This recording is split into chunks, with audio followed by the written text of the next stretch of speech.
Thank you, Mark.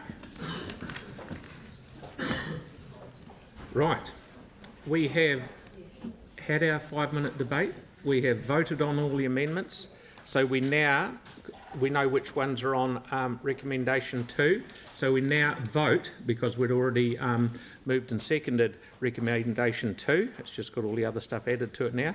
So I'll now put the vote for recommendation 2. All those in favour? Aye. Against? Thank you very much. That's carried.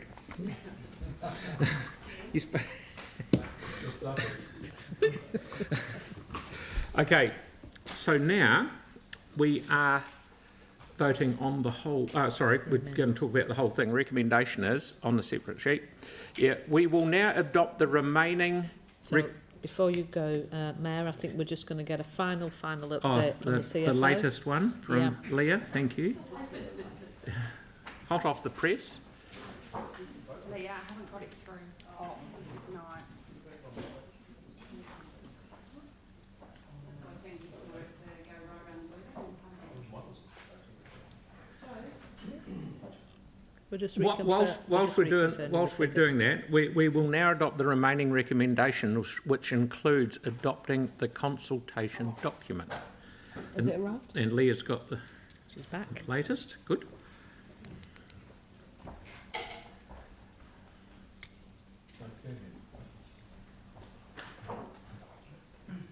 You've got something coming up on the screen. Yeah. It's coming up any minute now. This is just to confirm. This is. Mm.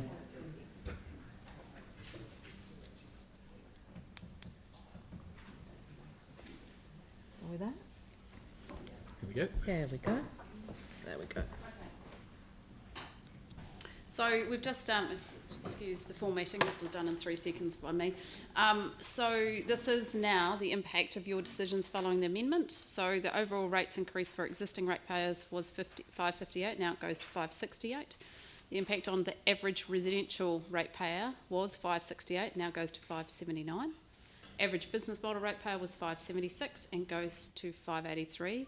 And there is no change to the remote rural, and that is because excess water goes from the excess water rate to targeted water rate, which doesn't impact your remote rural.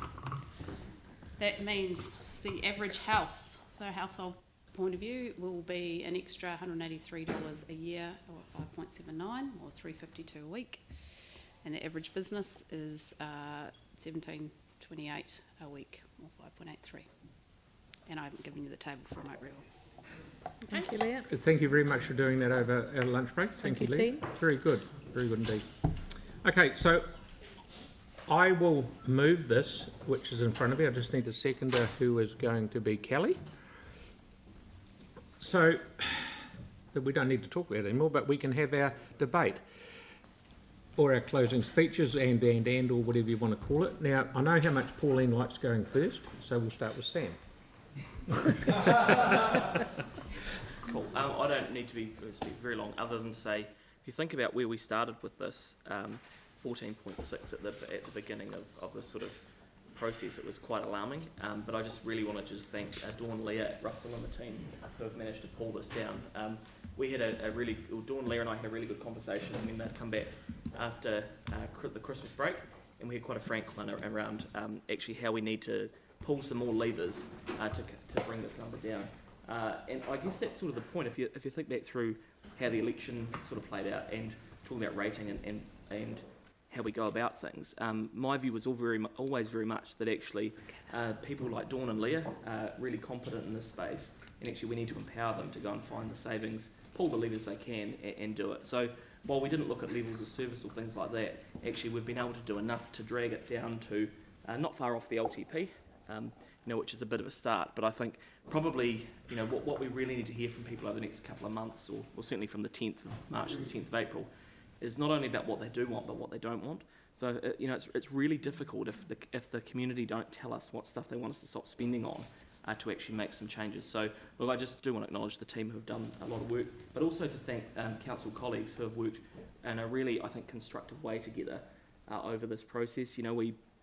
we started very much so at the point where we had 2 briefings, as a collective, and then it was made very clear that actually we should do these in the public domain to share sort of the problem with the city.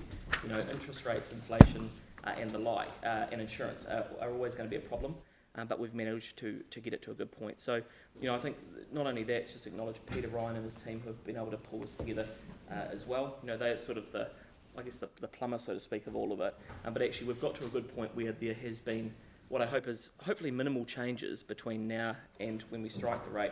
But looking forward, the council really need to focus on that LTP to get that number down further. I think we can, but in the end, this year's sort of one of those one-offs that you don't like, but we'll just have to see where inflation and that leads us going forward. So, well done to the team, but I really hope the public come out and tell us not only what they want, but what they don't want. Thank you, Sam. Melanie, please. Have your say.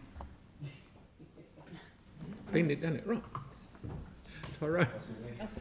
Kia ora, and I'll just tautoko Sam's comments about how much staff have really just come to the party. They've just behaved incredibly well, been so helpful, constructive.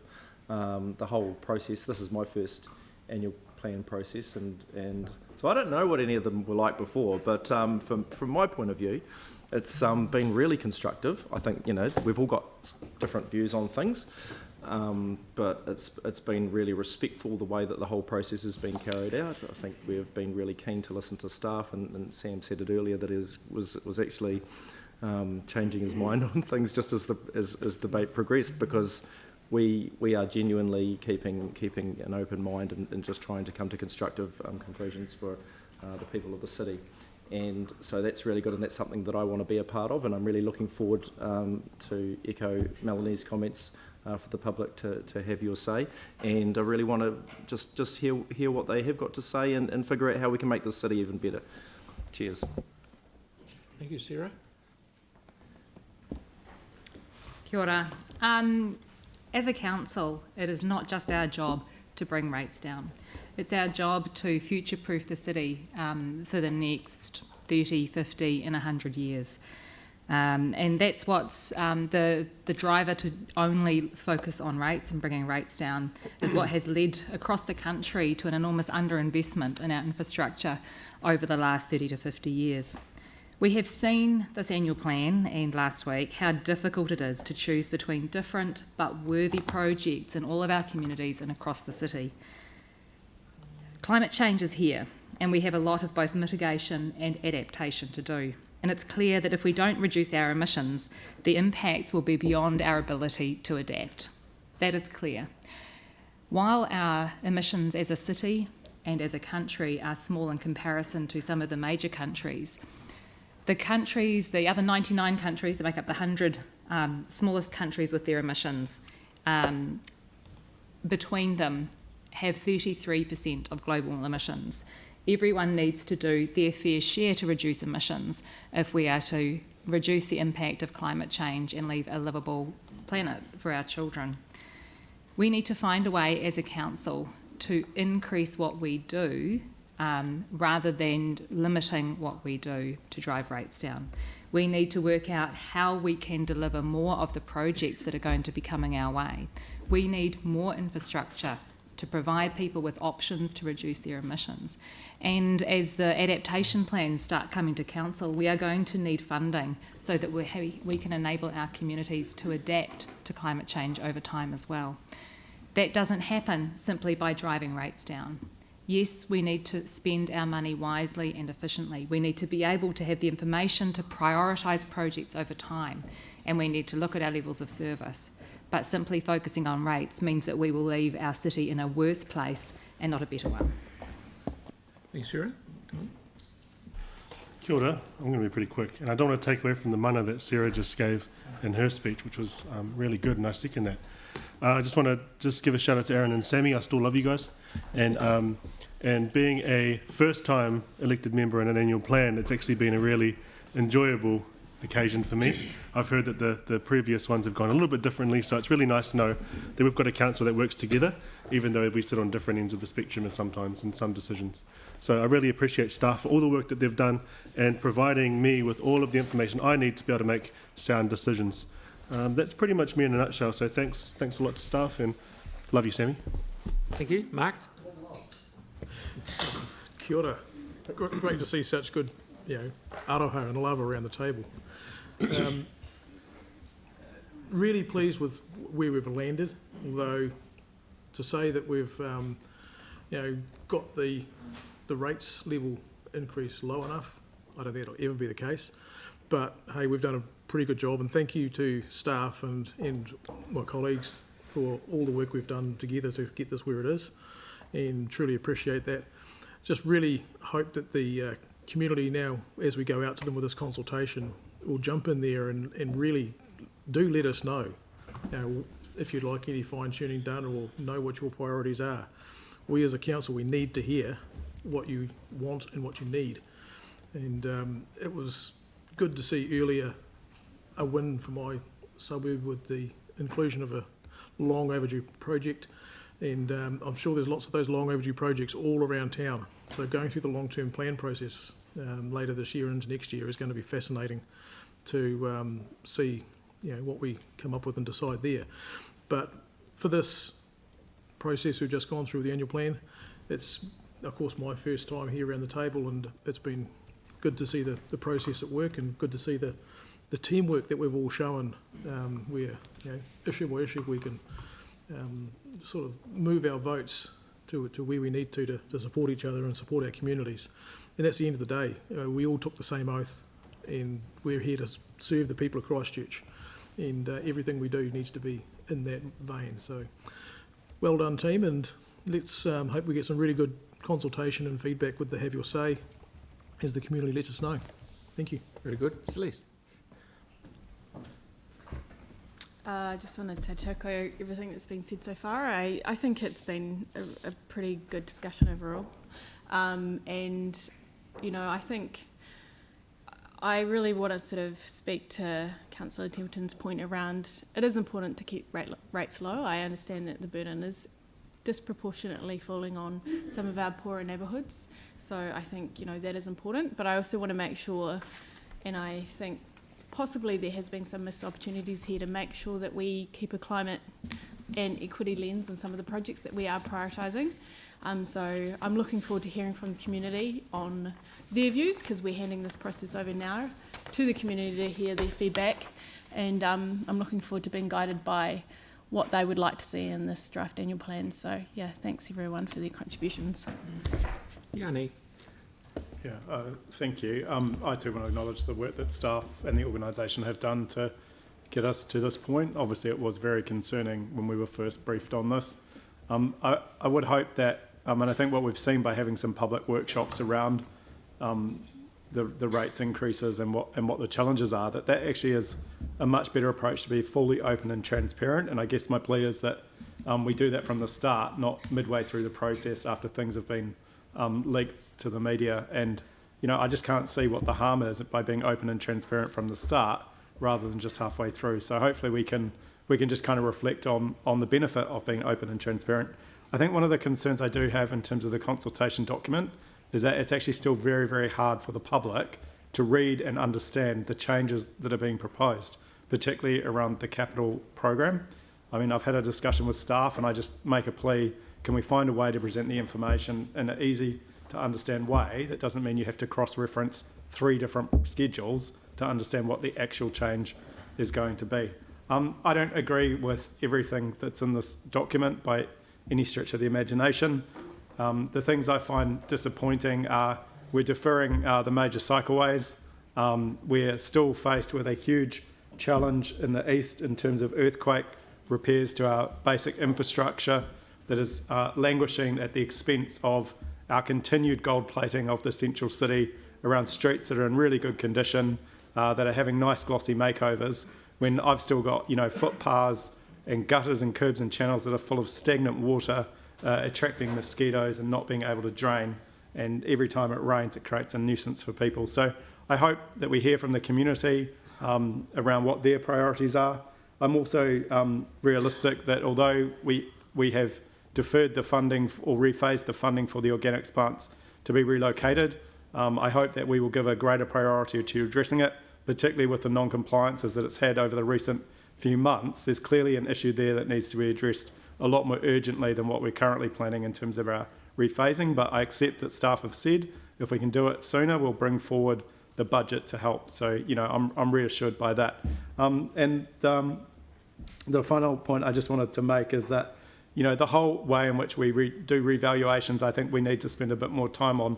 I think it's just really inherently unfair that the lowest socioeconomic areas of our city can face the biggest rate percent increases across the board with the way that the revaluations are done. And I think we should reflect on getting some better advice around that process, because I've had a number of people in those areas raise concern with me that the valuations are very much overinflated. And I think it's something that we need to consider. But I most importantly encourage people to have their say, and I look forward to hearing the feedback from our community. Well, that was very good timing, Yanni. Aaron.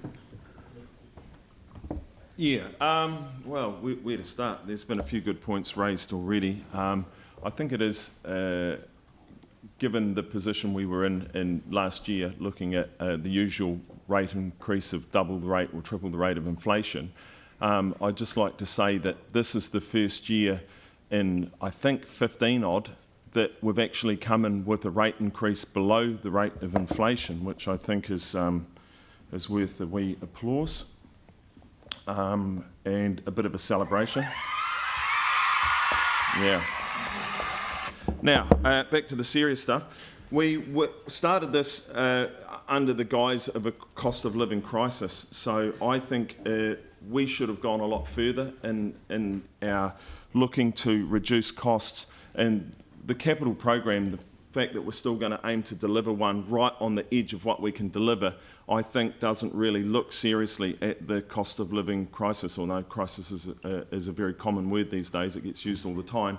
But are we really treating it as such? Because the government directed the banks to raise the interest rates again. I know it's at arm's length, but we know what arm's length means. And so the rate of inflation is at 7.2%, and they've put up the interest rates half a dozen times now, and the rate of inflation is still at 7.2% because it's got nothing to do with household spending on mortgages. It is all about governments and councils overspending at the moment in a hot market, and they're about to have to do a whole lot more in the North Island. So it would have been wise for all councils and government this year to have looked at their entire program and pulled it back by at least probably 30 or 40% to let the market breathe and come back and correct itself. So I'm just going to say I hope people submit to this council on what not to spend money on, a lot more than the usual what they do want people to spend money on. We hear that every year, so hopefully we'll hear about that. They'll reflect on what we are doing, what's in the proposed engagement document, and they will let us know how they feel. Not much in the past have they ever come in with their list of what not to spend it on, so now's the time to do that. So fingers crossed we'll get lots of those submissions, but I myself I don't support the number that we've come in with at 568 because we didn't ask staff to look. When we had our meetings, our pre-meetings, we opted not to ask staff to do that work. So we didn't give them a licence to really rein it in. So the 7.2% inflation is the blame of council members all over this country and MPs who sit in Wellington. They're the biggest spender, so they are the biggest driver of that number. Let's not forget that, because we are them. Andre. Thank you, Mr. Mayor. Yeah, it's been enjoyable. It's been interesting as the first time member. This being my first experience doing an annual plan, and I found staff advice to be really useful. I think staff and Dawn have done an excellent job in getting us to where we are. Some rabbits have been pulled out of hats. It has been a concern that it doesn't feel like we've had all the options on the table in front of us. We did opt not to explore levels of service, which, yeah, I don't feel like we have been able to consider everything that we could. However, that in mind, we're now going out for consultation, and we want it to be as meaningful as possible. Yanni's point about it being really hard for the public to understand is a very important one. It is very hard for the public to understand how an annual plan works, how they can actually have a meaningful say. But that job is not just for staff to magic up in communications, it's also up to elected members to do that. It is up to elected members to go out to the communities, explain what it means, and explain how they can have a meaningful say. It can be done. There is nothing stopping elected members from doing that. If you just go and share a link with people, there's a lot for people to take in. But if you go out and explain it to people, we can start to explain how people can have a meaningful say. And the point around what people don't want money to be spent on, yeah, it's an important point to make. If we're just talking about rates figures, we're talking about what we want. We are going to have to we're going to have some really, really tough conversations that we have to have over the next couple of years around what we are and are not spending on. So we've got to this level now. Getting to this level of 5.68 over the next couple of years is going to be seriously challenging. We will have to find savings, and some substantial savings, to be able to get to rates rises like these in years to come. So things like levels of service have really got to be on the table. We've got to have a really, really hard chat about them, and again, make those consultations as meaningful as possible. Talk about what raise rises are acceptable to people, and tell them, well, this is how we get there. So we can make those consultations as meaningful as possible. Thank you very much. Thank you, Jake. I'll speak briefly and just pass on my thanks to Dawn and her team as well. It's a tremendous amount of work that goes into our annual plan, and staff really do bend over backwards to answer any and all of our questions, even some of which I think need not be asked in a really timely manner. So again, I want to thank staff. I want to commend the process, which, you know, win, lose or draw, I think we can all support that it's been a really robust process. We've worked collaboratively in briefings, and I'm really glad that this year people will get the opportunity to have a say on the uniform annual general charge, on the UAGC, on fixed charging, and actually let us know how they feel we've got that mix. I can't say I'm looking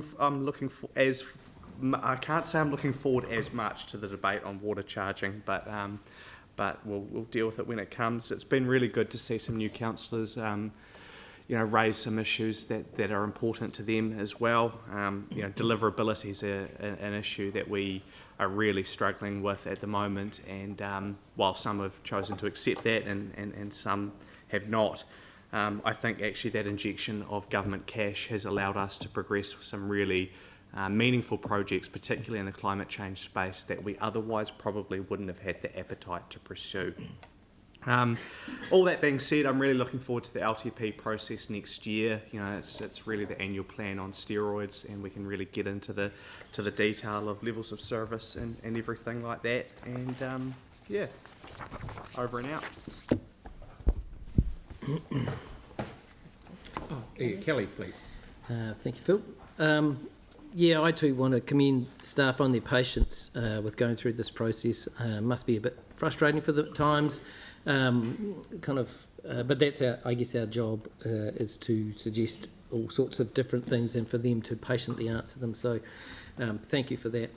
I came in as a first-time councillor hoping that we could freeze rate increases, because that came up a lot in the conversations I had with people out when I was door knocking.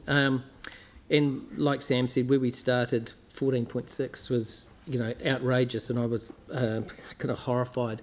The fact that we've managed to get it back to below the level of inflation is testament to a lot of hard work, mostly by staff. But I think that it's a really good result. It's actually, I guess, better than I would have hoped for. And I think it's been a really interesting debate and discussion around the various aspects, what to include, what not to include, and how to look at that. I changed my mind on a couple of issues. I came in with an open mind, which I find really interesting. Don't do that often.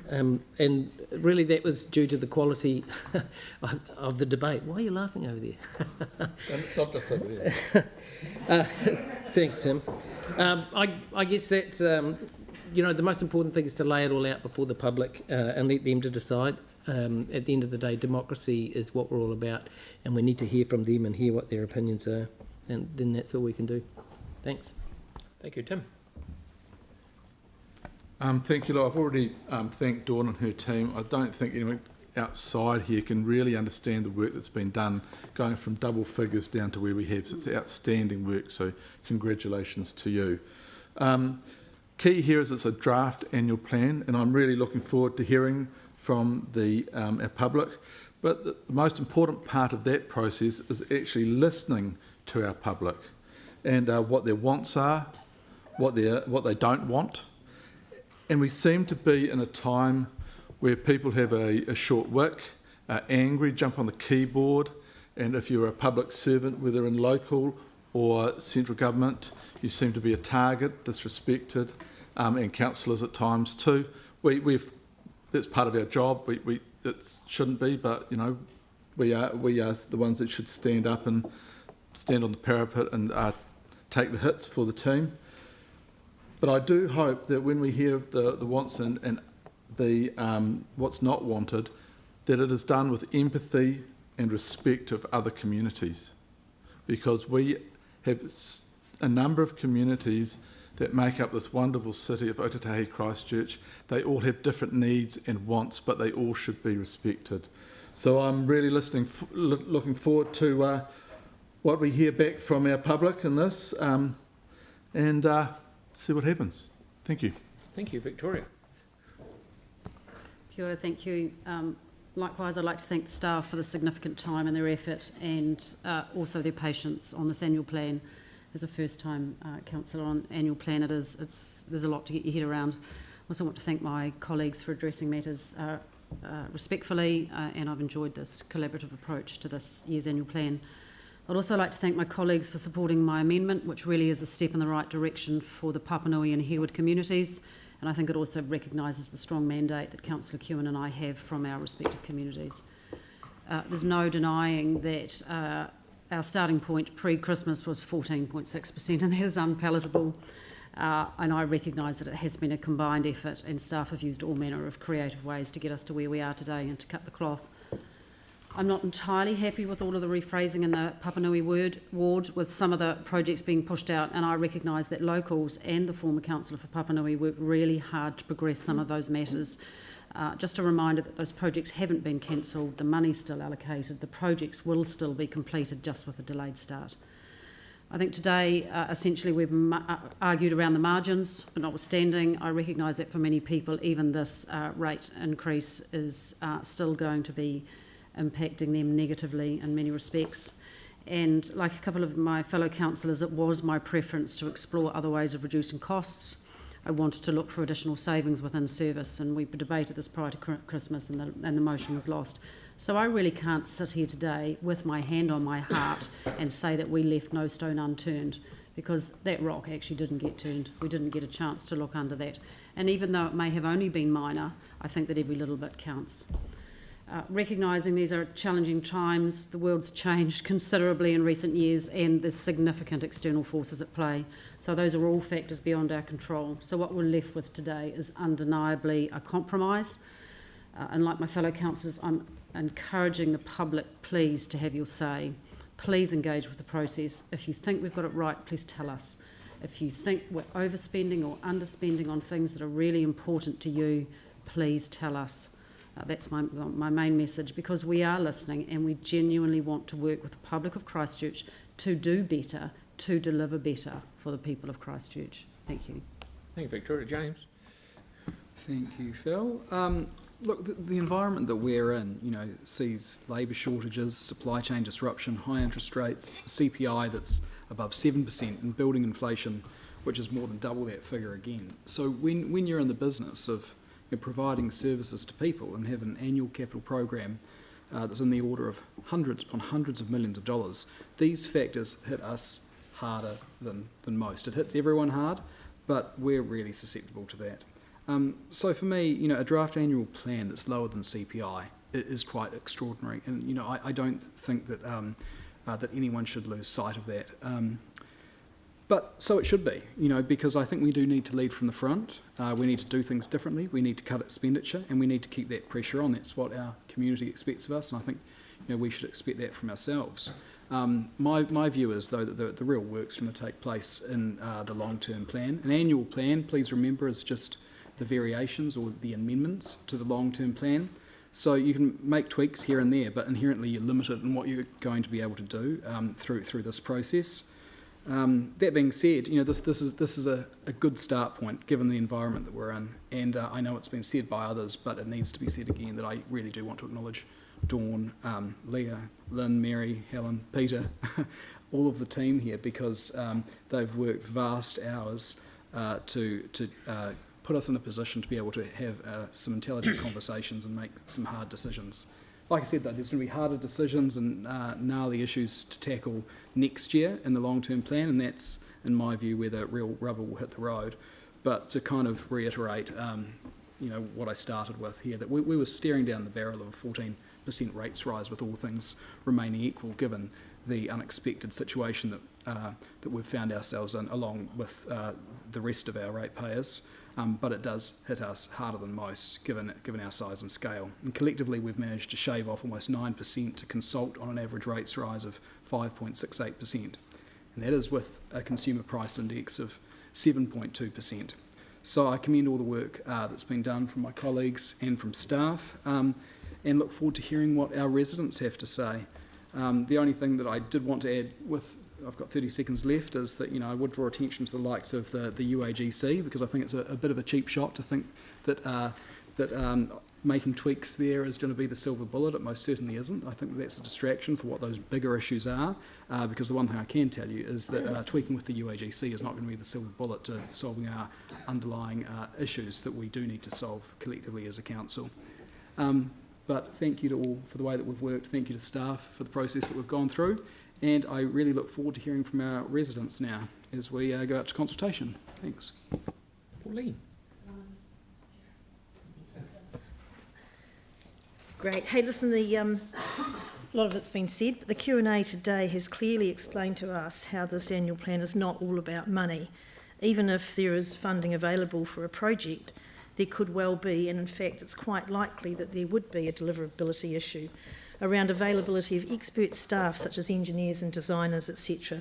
So I'm hoping that will be explained very clearly in the consultation document, so that it's not just that I want, but it's more of a question of, is this possible decision?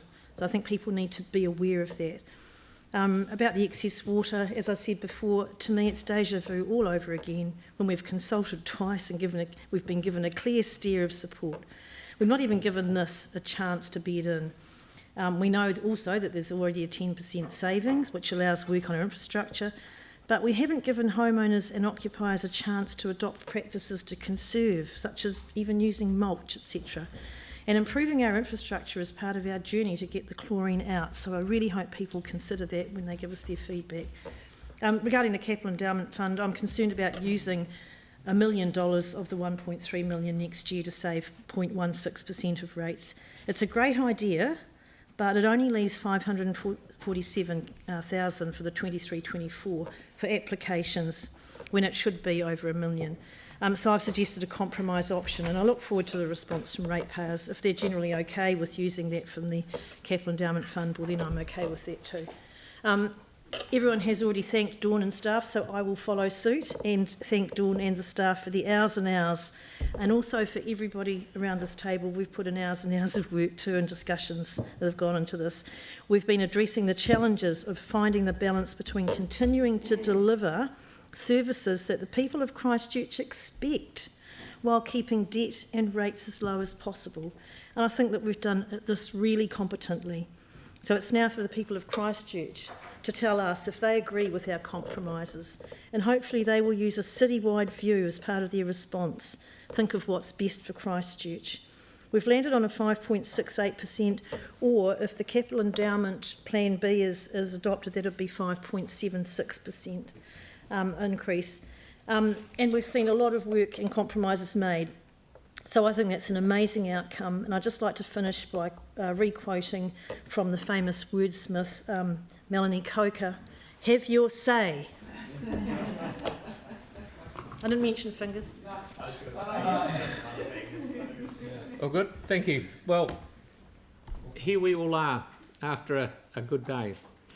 Can I just start by thanking everyone for their work today? As I said earlier, it's been really professional, and to me it's almost bordering on enjoyable, believe it or not. Get out more.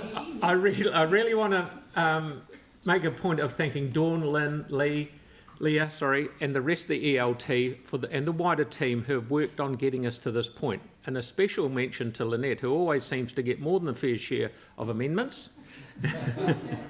And also a special thanks to Sam. Now, this is not Sam the man, this is Sam the far more attractive one, and the Secretariat team for helping us through today, and especially for helping me, and that's a hard job in itself.